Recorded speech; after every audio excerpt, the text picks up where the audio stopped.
subtle lessons have much more power than people who are yelling and screaming and pounding. Yeah. The subtle lessons in Imitation of Life from 1934 about racism. Yes.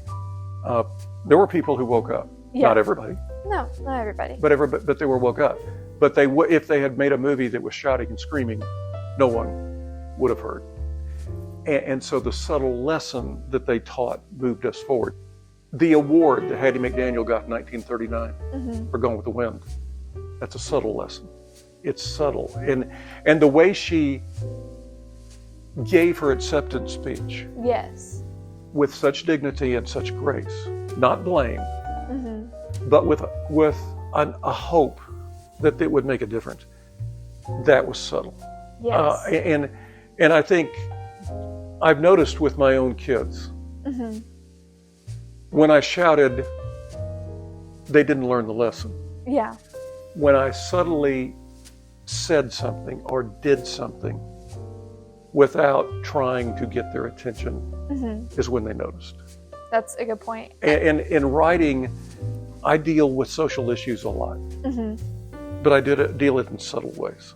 Got it. I don't sit there and write an entire expose on the Indian schools that were in America. Yes. But I hopefully subtly introduce those things enough that people will go and get their iPads or their computers or their phones and do a search and start learning about those things themselves. Yeah. Because the lessons they read about and learn themselves will last much longer. Yeah. So my approach is to introduce things to hopefully get people curious about them and then allow them to go see the reality. You have people who try to ram square pieces of wood into a round opening. To do that, though, you have to shave off the edges and make it the right size. And I think Martin Luther King and others like him, you go back and recently now I'm reading a great deal about Elvis and race and how he so welcomed black entertainers into his life. And by the way, the Elvis movie may have had some flaws, the biography, but it did a great job exposing his relationship with the black community at that time. Yes, it did. And showing that, and then when how did he subtly make a difference?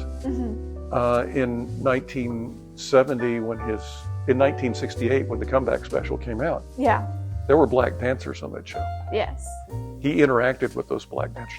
When he opened in Las Vegas at a time when the world was really segregated, and he was a Southern entertainer, he had the Sweet Inspirations, a black group with Cissy Houston, whose daughter became Whitney Houston. Yes.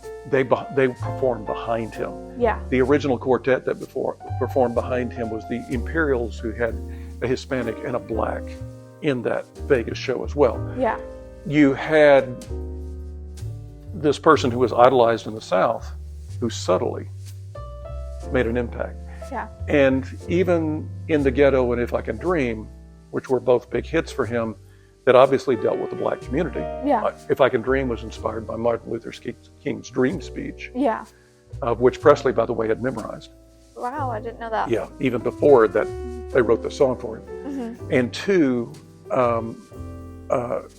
in The Ghetto, which was Mac Davis from Lubbock, Texas, writing a song that he gave to Elvis that the Colonel didn't want him to perform, but he did anyway. Yeah. Those two songs were subtle ways of shaping thought. At the same time, there were mass demonstrations and maybe some riots and maybe some parts of cities burning. Yeah. And that subtle impact made a difference in the way that Presley's generation and the generation that was listening to his music thought. Got it. And so, those are a couple of examples of how you can be subtle and make an impact. Yeah.